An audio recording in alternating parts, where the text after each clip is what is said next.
So yun guys, nagbabalik tayo sa ating channel. Guys, ito ang ating update ngayong September 16, 2023. Guys, sa mga nagtatanong nga pala ng mga entry level ni Huawei ngayon guys, at syempre yung kanilang mga latest model na Nova 11 series. Ito guys, bibigay ko sa inyo yung mga update nila ngayon. At hindi lang yun guys, syempre yung mga entry, yung kanilang mga top of the line din or yung mga high end. Ayan po yung nasa una. Iisa-isahin po natin yan. So yun guys, umpisahan na natin to dun sa mga entry level nila. So yun guys, unahin na natin yung pinaka mababa nilang presyo na entry level. So wala silang display. Ito, ipakita ko na lang dito sa may ano. Ito si Huawei Nova Y61. So yun pa rin ang price nito guys, 7,999. So yun, naka-free siya. Sa mga gusto mag-avail po ng Huawei Mate 50 Pro, ito po yung mapipree nyo. Isang Huawei Nova Y61 worth 7,999. So guys, ito yung update natin sa mga gusto mag-avail ng Huawei Nova Y61 worth 7,999 na po yan ngayon. Tapos yan po ay 6GB RAM, 64GB internal storage. So yun lang po yung pwedeng may pakita natin dahil wala po tayong display dito. Tapos yun, yung ulitin natin, free po siya kay Huawei Mate 50 Pro worth 49,999. So yun, original price po niya before is 58,999. So may discount pa rin, naging 49,999. At the same time, may kasama pa siyang Nova Y61. At syempre meron din siyang 1 year subscription ng View Premium. Yan, sa mga hilig manood ng mga movies yan. At ito guys, umpisa na natin dito. Isa na tayo doon sa mga isa-isahin na natin. So ito guys, ang una sa listahan natin. Sa mga gusto mag-avail ng Huawei Nova 10 Pro, yan po yung ating update kay Huawei Nova 10 Pro. So price update natin dito guys is 27,999. So dito guys, naka 8GB RAM, 256 na po internal storage. Then yung colors po na pagpipilian natin, naka Starry Silver and Starry Black. Yan. So sa battery, 4,500 mAh battery. Then bilis itong mag-charge guys kasi naka 100 watts Huawei Supercharged Turbo po yan. Kung camera naman po pag-uusapan natin, ito naka 60MP ultra wide with autofocus camera. So guys, mahalaga malaman din natin yung mga 2.4. Yan po yung mga focal point aperture. Yan. Pagbaba po ng focal point aperture, pagliwanag po ng kanyang camera. So ito guys, 8MP portrait close-up camera with 2.2 focal point aperture.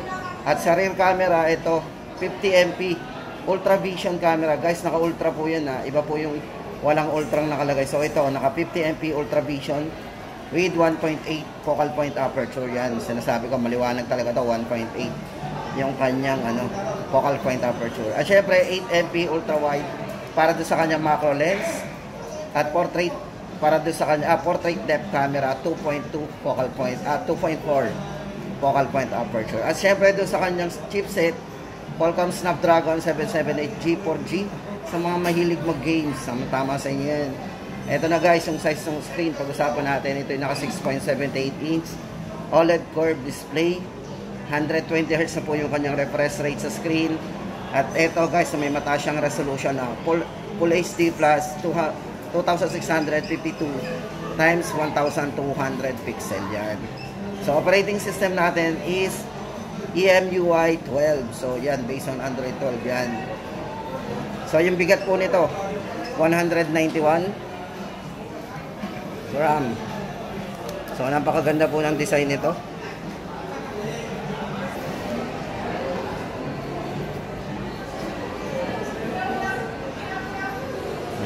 Yan guys, sa mga naghahanap ng Nova 10 Pro, so price natin dito is 27,999. So naka 256 na kayo. Ganda ng design guys. Ito, lipat tayo. Ito sa mga naghahanap ng budget phone ni Huawei guys. Ito Huawei Nova Y70. Ito guys, dito naka 4GB RAM, 128 na po kayo. So 8,199 po.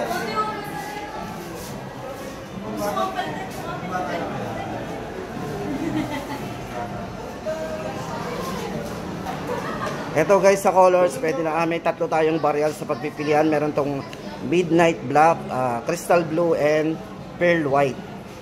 So yan. At ito naman guys ang update natin para sa model na Huawei Nova 9 SE. Ito. So guys, ito price update natin dito, 12,999. Sa mga gusto mag-avail guys ng Nova 9 SE, available pa po yan. So ito po yung, basahin po natin yung kanyang mga specs. Ito guys, naka 8GB RAM, 128 na po internal storage. So price po niya 12,999. At para po doon sa highlights na guys, ito naka 108 megapixel high resolution photography. Then naka 66 watts Huawei supercharge. Then yan, tama-tama guys sa mga budget, naghahanap ng budget na pang vlog. So guys, ito creative vlog experience po yung camera niyan. Size po ng kanyang is yan, yung kanyang bezel guys, ito naka 1.5mm ultra narrow bezel. Ayan. So ito yung ating price update para kay Huawei Nova 9 SE, 12,999. Ito guys, tuloy na natin ang ating update. Ito naman para kay Nova Y90 guys, sa mga naghahanap ng Nova Y90, ito pakaganda ng Nova Y90. So ito guys, price update natin ito. Ito pasok to sa ating entry level kasi ito 10,999 lang. Very affordable pa rin. So 8GB RAM, 128 na po internal storage. So guys, ano bang maganda dito? Check po natin yung kanyang specs. Ito guys, size ng screen nito is naka 6.7 Huawei Edgeless Full View Display. So yan, sa mga mahilig manood ng na-experience natin yung kanyang full view display. Then meron siyang 40 watts Huawei supercharge with 5,000 mAh big battery para sa long lasting battery natin, all day battery. At syempre guys, sa camera meron siyang 50MP artificial intelligence triple camera na. Then naka super night mode, AI snapshot, yan. So guys, meron din siyang iconic ID with glitter sand texture. So ayun po yung pinaka-design po ng likod niya. Oh, di ba? Ganda nga naman. Parang din siya, anti-fingerprint din. So yan. So yan guys, sa mga gusto mag-avail ng Huawei Nova Y90, sa price natin ngayon is 10,999. And guys, lipat tayo sa mga iba pang model. Ito guys, ito na, papakita ko na sa inyo yung latest model po nila. Yung mga 11 series guys, sa mga naghahanap ng 11 series, sa mga nagtatanong sa atin, ito na guys ang latest update natin. Ito, unahin na natin to, si Huawei Nova 11i. So ito guys, bago natin busisiin to, checkin muna natin yung kanyang appearance. Napakaganda naman ng kanyang Ayan.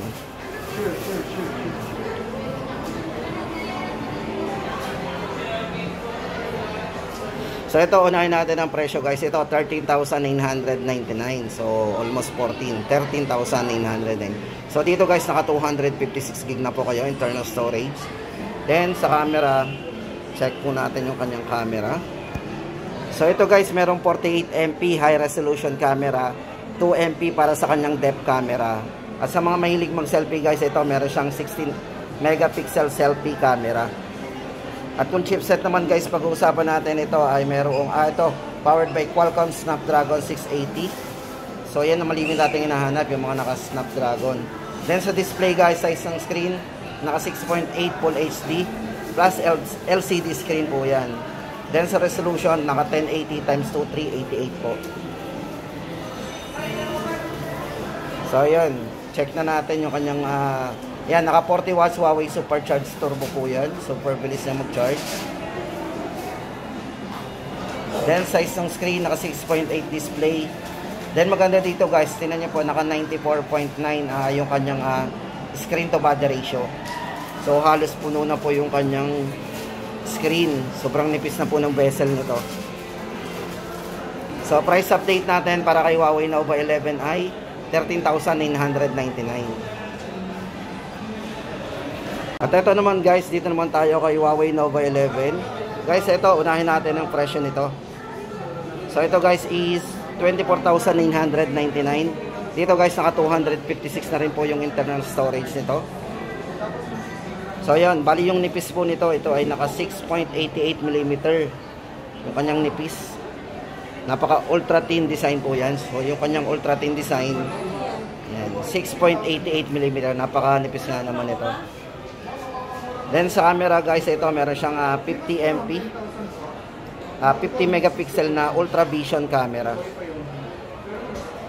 At para doon sa ultra wide, ito guys, sa front camera, ang taas ng front camera ito, meron siyang 60 MP para sa portrait front camera. So yan, sa mga may hilig mag selfie, yan, ultra wide 60 MP, sobrang taas nito.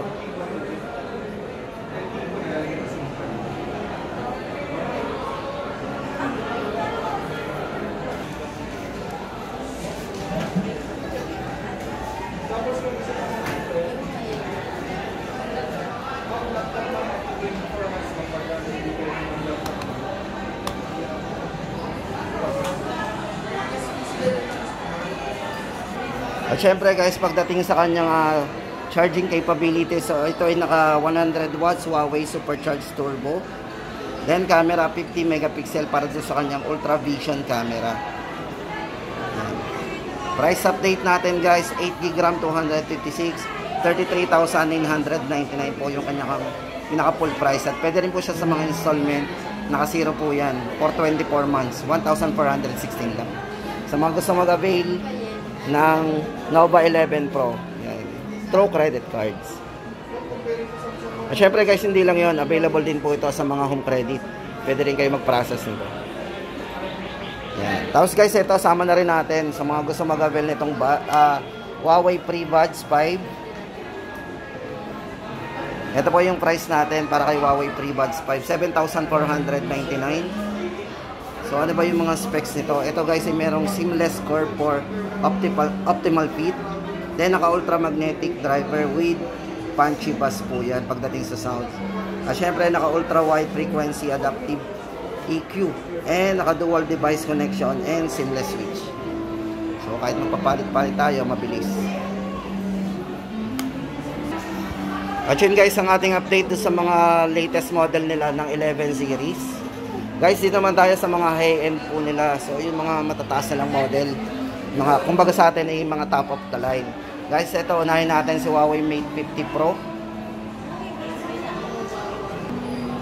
Price update po natin dito guys. Ito guys, may tatlong variants po tayong pagpipilian kay Mate 50 Pro. Yan. So guys, ito para sa 256, 8GB RAM 256, 49,999. At para doon sa 8GB RAM 256 na vegan leather po, ito 52,999. Yun po yung carbon black. At para doon sa orange po na kulay, pero yun, mas mataas ang internal storage niya, 512. Ito 59,999 naman po. So yun guys, ang tatlong variants na pagpipilian natin para kay Huawei Mate 50 Pro. At ito naman po yung update natin para doon sa model ni Huawei na Mate X3. Guys, na mga naghahanap ng Mate X3 ni Huawei, ito yung foldable nila. So, unahin na natin ang presyo guys. Ito for price, sa price niya, 109,999 po yung pinaka full price niya. So, ito guys, pwede natin itong yan, credit card. So 4,583.30 lang po monthly for 24 months. So mga gusto mag-avail, gamit yung ating mga credit cards. So guys, ito naka 512GB internal storage na po. Ito, basahin natin guys yung mga ano nito, yung mga parameters, so yung mga specs na highlights lang. So ito, unang-una guys, yung slim, lightweight, quad curve na foldable design. Napakaganda naman.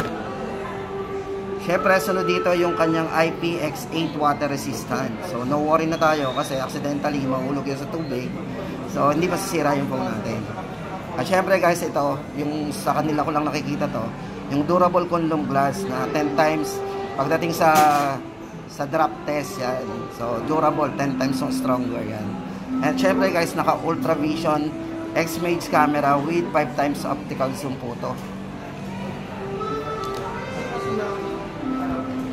So yun guys, ulitin natin, price update natin, 109,999. At ito na guys, ang update natin guys sa pinaka-latest model po nila. So Huawei P60 Pro, yan. So mga gusto mag-avail ng Huawei P60 Pro guys, May dalawang variants po tayong pagpipilian. 256 gig, 58,999. 512 gig, 69,999. Guys, ito para doon sa kanya mga highlights. So, ayan, naka-kunlum glass din po yan. Kunlun. So, medyo nautal tayo din. Saka guys, mapapansin mo dito yung kanyang design. Napakaganda. Meron po itong Rococo Pearl. Each piece is unique. So, titingnan po natin yung kanyang design sa likod. Ganda ng kanyang design, no?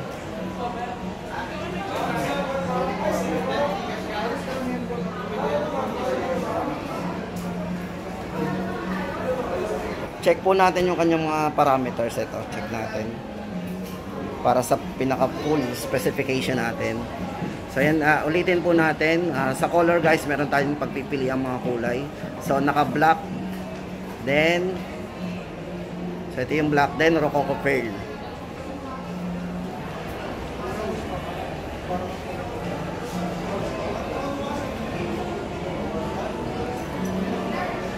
At ito guys, check naman natin yung kanyang charging capability. So ito ay naka 88 watts Huawei Supercharge.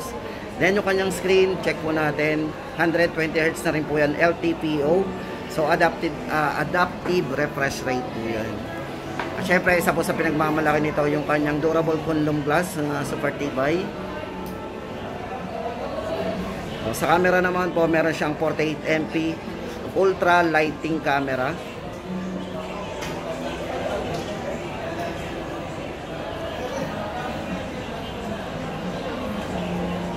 At sa front camera naman, meron po siyang 13 megapixel selfie camera.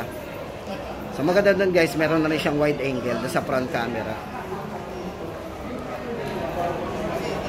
At ito naman po yung kanyang battery and charging. 4,815 milliampere typical value. Then 88 watts Huawei Supercharge, 50 watts Huawei wireless. So guys, ito pala gumagana din sa wireless charging. Wireless charging capability. So, fast charger din po yung kanyang wireless.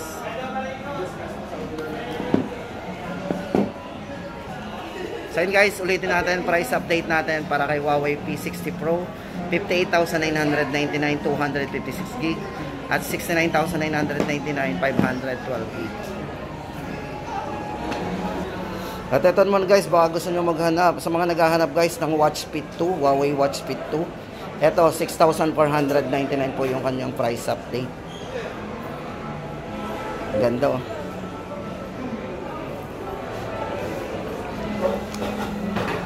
At ito guys, sa mga naghahanap, baka naghahanap po kayo ng Huawei Nova 10 SE guys, ito yung ating price update.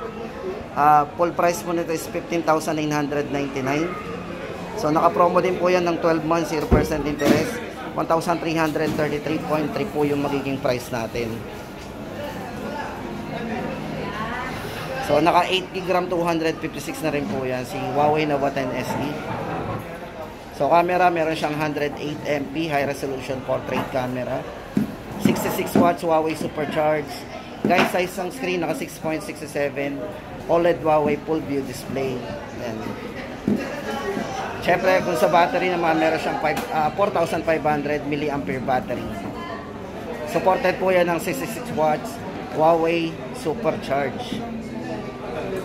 So sa front camera, meron siyang 16MP with 2.2 focal point aperture. At yung chipset guys, ito, naka 680G 4G po yan. Qualcomm Snapdragon 680G 4G.